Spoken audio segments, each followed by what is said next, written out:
Welcome to NCN news. నేను సంధ్య. బులెటిన్లో ముందుగా హెడ్లైన్స్ చూద్దాం. బీసీల సామాజిక ఆర్థిక స్థితిగతులపై ఆరా కమిషన్ చైర్మన్ రాజీవ్ రంజన్ మిశ్రా. రాష్ట్రంలోని గ్రామీణ పట్టణ ప్రాంత స్థానిక సంస్థల్లో వెనుకబడిన తరగతుల రిజర్వేషన్ల ఖరారుపై సమగ్ర అధ్యయనం చేసేందుకు ప్రభుత్వం నియమించిన డెడికేటెడ్ కమిషన్ రాజమహేంద్రవరం ఆర్ఎండ్బి అతిథి గృహంలో joint collector Y Megha Swaroop, నగరపాలక సంస్థ commissioner Rahul Meena, assistant collector Kshitij, Aditya శర్మతో కలిసి కమిషన్ చైర్మన్ రాజీవ్ రంజన్ మిశ్రా వివిధ శాఖల జిల్లా అధికారులతో సమీక్ష నిర్వహించారు. ఈ సందర్భంగా కమిషన్ చైర్మన్ రాజీవ్ రంజన్ మిశ్రా మాట్లాడారు. బీసీల రిజర్వేషన్ల ఖరారులో కేవలం కులగణన మాత్రమే కాకుండా సామాజిక ఆర్థిక వెనుకబాటుతనం కూడా ప్రధాన ప్రమాణంగా పరిగణించబడుతుందని స్పష్టం చేశారు. జనాభా నిష్పత్తి, ప్రాంతాల వారి పరిస్థితుల్ని దృష్టిలో ఉంచుకొని రిజర్వేషన్లు నిర్ణయించబడతాయని తెలిపారు. గత ఎన్నికలకు సంబంధించిన సర్పంచ్ స్థానాల వివరాలు, బీసీలకు కేటాయించిన సీట్లు, గెలుపొందిన బీసీ అభ్యర్థుల సంఖ్య వంటి నివేదికల్ని సమర్పించాలని అధికారులను ఆదేశించారు. అలాగే బీసీల సామాజిక ఆర్థిక స్థితిగతులపై ఇప్పటి వరకు నిర్వహించిన సర్వేల వివరాలను అందించాలని సూచించారు. వివిధ కుల సంఘాల ప్రతినిధుల నుండి వినతుల్ని స్వీకరించి ప్రతి నియోజకవర్గంలో బీసీల జనాభా నిష్పత్తిని పరిగణలోకి తీసుకుని రిజర్వేషన్ల ఖరారు జరుగుతుందని తెలిపారు. ఈ కార్యక్రమంలో బీసీ సంక్షేమ అధికారి బి శశాంక, ఇతర జిల్లా అధికారులు పాల్గొన్నారు.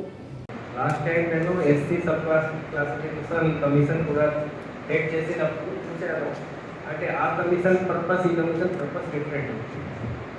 ఇక్కడ ముఖ్యంగా మనకు లోకల్ బాడీ ఎలక్షన్స్లో బీసీ రిజర్వేషన్ ఏ విధంగా ఉండాలి, ఎంత ఉండాలి, అది కూడా ప్రతి unit wise, district wise. So ఒక డిస్ట్రిక్ట్ నుంచి ఇంకో డిస్ట్రిక్ట్ రిజర్వేషన్ పర్సెంటేజ్ చేంజ్ కావచ్చు. అంటే డిపెండింగ్ అపాన్ పాపులేషన్ ఈ రిజర్వేషన్ రికమెండ్ చేయాలి. అండ్ అన్లైక్ షెడ్యూల్ కాస్ట్ కోసం సెన్సస్లో సబ్ కాస్ట్ వైజ్ కూడా సెన్సస్ జరుగుతుంది. బీసీ కేసులో అటువంటి డేటా మనకు సెన్సస్ నుంచి రాదు. సెన్సస్లో ఇలాంటి సెన్సస్ జరగలేదు. మళ్ళీ మేబీ నెక్స్ట్ సెన్సస్లో ఇవి అన్నీ జరుగుతుంది, కానీ ఇప్పటివరకు ఆ డేటా అవైలబుల్ లేదు. అందుకని నేను చెప్పేది అంటే ఇప్పుడు ఉన్న డేటాలో మీ ఆఫీసర్స్లో కొంతమందికి కొంచెం ఇంకా ఎక్కువగా ఈ సబ్జెక్ట్ గురించి అవగాహన ఉండవచ్చు. So if you know anything, ఈ ఏరియాలో ఈ ప్రాంతాల్లో ఉన్న బ్యాక్వర్డ్ కులాల గురించి, వాళ్ళ గురించి ఏదైనా సర్వే జరిగి ఉంటే, లేకపోతే ఇంకో ఇష్యూ ద్వారా ఏదైనా స్టడీ పాతకాలంలో జరిగింది, ఇవన్నీ నాకు షేర్ చేస్తే, అంటే మీటింగ్లో మెన్షన్ చేయండి, తర్వాత కూడా పంపిస్తే నాకు ఉపయోగపడుతుంది. అది ఒకటి. సెకండ్ అంటే ఇప్పుడు ఈ బీసీ పాపులేషన్ గురించి చూడాలంటే ముఖ్యంగా మీకు ఇప్పుడు యూనిఫైడ్ ఫ్యామిలీ సర్వే జరుగుతుంది. That becomes very important. Because unified family సర్వేలో ఉన్న డేటా ఏ విధంగా ఉంది, ఎట్లా ఉంది, దానికి అక్యురసీ ఎట్లా మెయింటైన్ చేస్తున్నారు అంటే నాకు తెలుసు. స్టేట్లో కూడా రివ్యూ చేశాను, మిగతా జిల్లాలో కూడా చూశాను. అంటే 99% పూర్తి అయిపోయిందే చెప్తారు. మొత్తం ఇక్కడ కూడా అదే విధంగా ప్రోగ్రెస్ ఉంటుంది. కానీ 99% అది మీరు వెరిఫై చేశారు సరిగా. దానికి వెరిఫికేషన్ కోసం ఏ విధంగా ఏర్పాటు జరిగింది, ఏం సిస్టమ్ తయారు చేశారు, ఏ ప్రాసెస్ ద్వారా వెరిఫికేషన్ అయింది, క్రాస్ చెక్ చేయడం జరిగింది, ఏదైనా టాస్క్ ఫోర్స్ కాన్స్టిట్యూట్ అయిందా, అంటే ప్రతి జిల్లాలో ప్లానింగ్ డిపార్ట్మెంట్ గైడ్ లైన్స్ ఉంది, కలెక్టర్స్ ఇవన్నీ వేరే విధంగా మీరు రివ్యూ చేశారు, లేకపోతే సబ్ డిస్ట్రిక్ట్ లెవెల్ ఆఫీసర్స్, లేకపోతే మండల స్థాయి ఆఫీసర్స్ వెళ్ళి రివ్యూ చేశారు, కొన్ని ఎన్యూమరేటర్స్ ద్వారా చేసే పనికి క్రాస్ చెక్ చేశారు.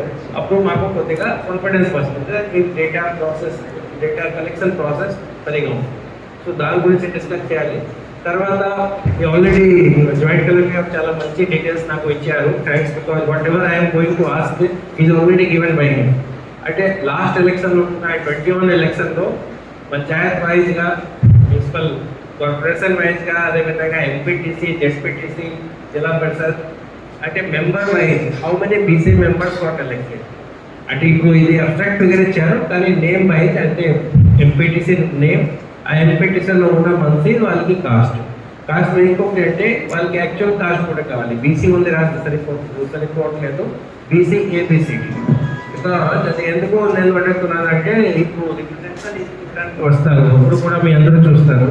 ఇంతకుముందు 1 రిప్రజెంటేషన్ కూడా చేశారు, బట్ బెనిఫిట్స్ అందరికీ సమానంగా రావట్లేదు.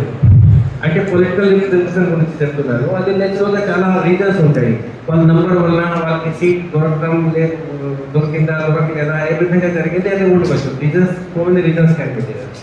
So we have to know about what are the backward classes who are not getting benefit or what are their special grievances.